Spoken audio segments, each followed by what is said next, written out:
What do you know about GSTR 5? In this video, let's learn in depth about GSTR 5. Hi, welcome back to my channel. This is Akila, GSTR practitioner.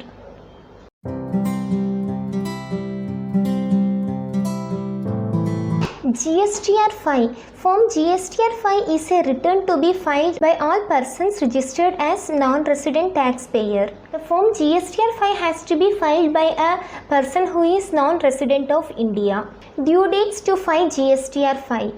Non-resident taxpayer need to file return in form GSTR 5 for the period for which they have obtained registration within a period of 7 days after the date of expiry of registration.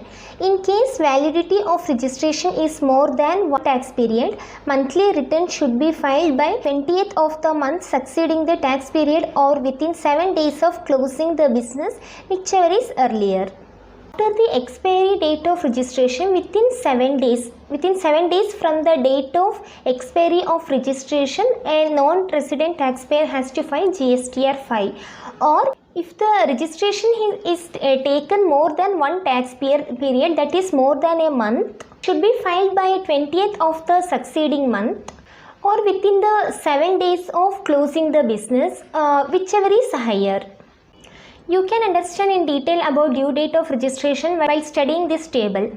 In the first table, the date of registration is 27 March 2021 and the date of expiry is 3rd April 2021. So here the tax period for which return to be filed is 27th March to, that is the date of registration, to 31st March 2021, that is from date of registration to the end of the month.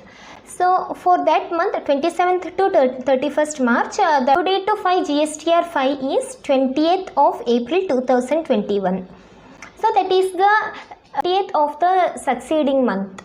1st April to 3rd April, that is the date of expiry is 3rd April. So from 1st April to 3rd April, 10th of April 2021 is the due date. That is the 7th day from date of expiry. That is here date of expiry is 3rd April. So after the date of expiry 7 days, that is 4th, 5th, 6th, 7th, 8th, 9th, 10th. So 10th April is the due date. And in the second table, the date of registration is 27 March 2021 and the date of expiry is 23rd April 2021.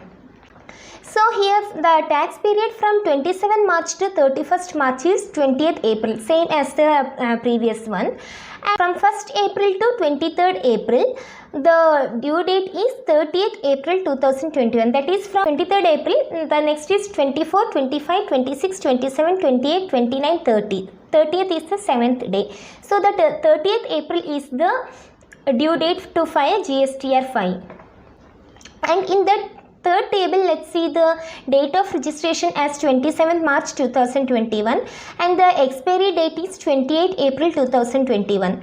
So the tax period from 27th March to 31st March is same as previous 20th April 2021 and from 1st April to 28th April 2021, 5th May is the due date. That is same as I had said before. 7 days from 28th April 2021, that is 28, 29, 30, 1, 2, 3, 4, 5. So 5th May 2021 is the due date. Now let's see in the fourth table the registration period is for 3 months, that is from 27th March to 11th May 2021 is the date of period of registration.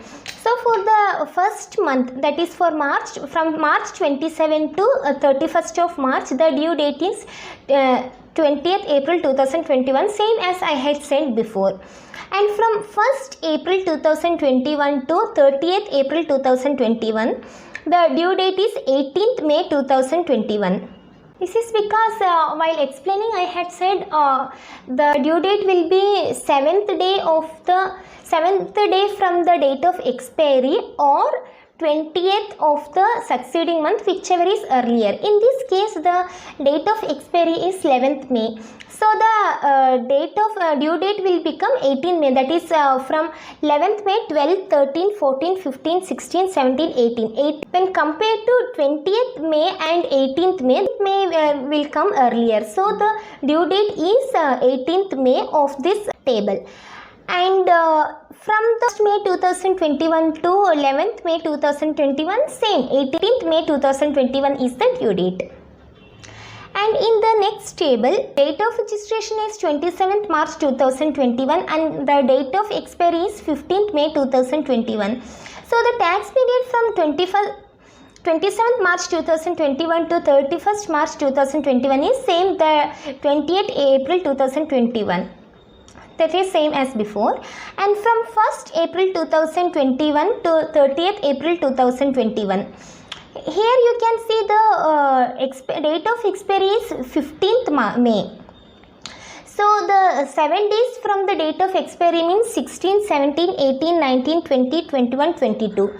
So here the 20th May comes first. It is an earlier date. So here the due date is 20th May 2021. In case of 1st May to 15th May, the due date is 22nd May. Here the due date will come from date of expiry to 7th day. That is 20th May will be the due date of this table. Now let's see what are the preconditions to file GSTR 5. Taxpayer should be registered as non-resident taxable person during the period for which the return is intended to be filed and should have a valid GSTIN.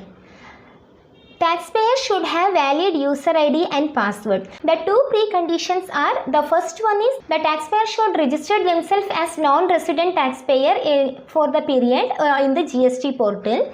They should have a valid GSTIN, that is the GST number. And the second precondition is the taxpayer should have a valid user ID and password. These are the two preconditions to file GSTR 5. Let's see what happens after form GSTR 5 is filed. ARN is generated on successful filing of the form GSTR 5. An email is sent to the taxpayer on his registered email ID. If taxpayer has provided Indian mobile number, they will receive an SMS also. Same as the other returns, after filing GSTR 5 also the ARN will be generated and the taxpayer will receive a confirmation to his registered email ID, and if he has provided his Indian mobile number, he will also get an SMS to his registered mobile number. What are the modes of signing form GSTR 5? You can file form GSTR 5 using DCS and EVC. There are two methods of filing GSTR 5 is DCS, that is Digital Signature Certificate, and EVC, that is Electronic Verification Code. That is nothing but the OTP which we receive to your registered mobile number and email ID. Whether ITC can be availed by taxpayer registered as NRTP.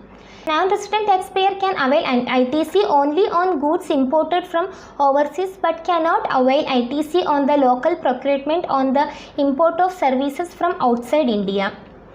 The non-resident taxpayer can only claim ITC, that is input tax credit, for the goods which they have overseas from the local procurement, but they cannot claim ITC for the services which they have imported from outside India. Can I make changes in the invoice after submitting form GSTR 5? You cannot make any changes to the invoice or CDN once the form GSTR 5 is already filed. You can, however, amend the details to filed invoice or CDN in your subsequent form GSTR 5. Once you have filed GSTR 5, you cannot make any changes to the form. That is, you cannot edit the form once submitted. But you can amend the details which you have already filed to your subsequent filing. Now let's see what is the use of compute liability. Once the taxpayer has entered the details in all required table of GSTR 5, they can click on compute liability button. On clicking the compute liability button, the system will compute the liability, that is tax, interest and late fees. Reverse charge liability will also be computed on clicking the compute liability. There is a button in GSTR 5 for compute liability. Once you enter all the details in GSTR 5 form, you can see a button as compute liability. Once you click on that compute liability button, all the liabilities, that is taxes, interest and late fees, all the liabilities which you have to pay to the government will be automatically computed. Charge liability will also be computed by using compute liability button. This is the form GSTR 5. Here left bottom of the screen you can see a tab compute liability. I have circled that in the red color. That is the compute liability button. Is there any late fees for filing GSTR 5 beyond the due date? If user file form GSTR 5 beyond the due date, late fees become applicable and will be levied as per below formula. Filing date minus due date is equal to number of dates for which late fees is applicable. That is the date of filing, the date on which we are filing the returns, that date minus due date. What is the due date of the filing of return? The late fees is levied on per day basis. So if we minus these 2 days, we will be getting the number of days the return has been delayed, and for so many days we have to pay the late fees. And number of days for which late fees is applicable into late fees applicable per day is equal to late fees to be paid. Number of days for which the late fees applicable into the late fees amount which is applicable. If we multiply these two numbers, we will be getting the amount, that is the late fees to be paid. Let's see, can the documents be added or edited or modified even after clicking of compute liabilities or proceed to file button? Yes, even after computing liabilities and or proceed to file, addition or modification can be done for the document. However, taxpayer will have to click on compute liability button again. Even though you have clicked a compute liability button, you can edit the details of document, like you add, edit or modify the document details which you have provided. But again you have to click the compute liability button once again. I would like to thank everyone for your support. Let's see in my next video. Thank you. Bye-bye.